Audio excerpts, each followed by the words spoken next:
it was just almost like deja vu. It's so sad.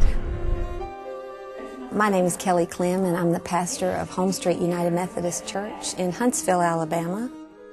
I was the pastor of Goshen United Methodist Church in 1994. It was Palm Sunday. We were halfway through the service, and a tornado dropped down and destroyed the entire church, and 20 people were killed. One of those killed was my 4-year-old daughter, Hannah.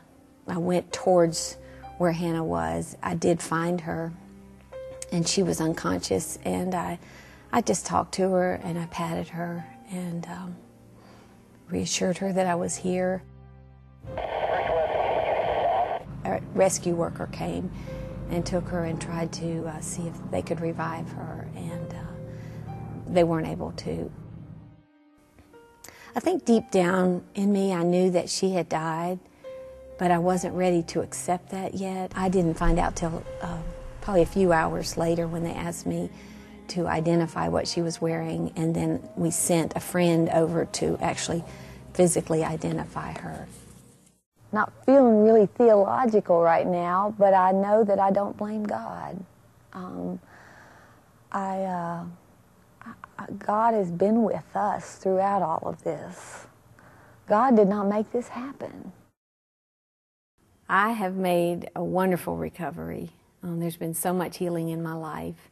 One friend in particular is my friend Dorothy Ann Webster, who came and helped me sort through the junk, sort through the papers on my desk that I needed to throw away. They were getting moldy and mildewy. But it was so hard. It was so hard to do. But she came and was patient enough to just let me tell the stories that went with all the things that I had to throw away. And I'll never forget that act of kindness and love. And now the tables are turned, and she's the one who's going through the tornado. I'm Dorothy Ann Webster. I'm the pastor at Ford's Chapel United Methodist Church in Harvest, Alabama, and the church was hit by one of the tornadoes that came through on April 27th. Several of our church members lost their homes. But don't be afraid to be sad and to cry and to reach out for help. So now I go into these affected areas, and I feel it in my heart.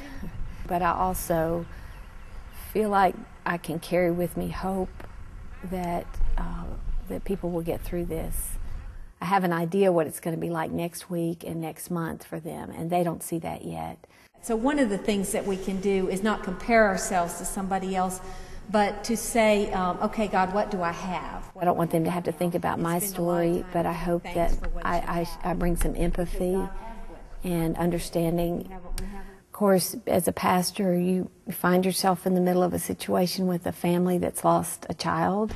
It's harder for me. It's difficult, and funerals are hard. But when I'm there and I can say, I've lost a child too. I don't say I know what you're going through. I can say I've lost a child too. And they'll say, okay. And so there's sort of a special bond, and that's a privilege. Mr. Edwards, I'm Kelly Clem. I'm the pastor of the church that's here. Can you tell us how we can help you? Just any way y'all can. I'm all right. When I talk to people about storms, I say to them that storms take on many forms. And no matter what the storm is, what caused it, God is with us in the storm. God is with us through the storm, just as Jesus was in the boat with the disciples in the storm at sea. That God never leaves us, and God is there throughout the storm and in the recovery from the storm.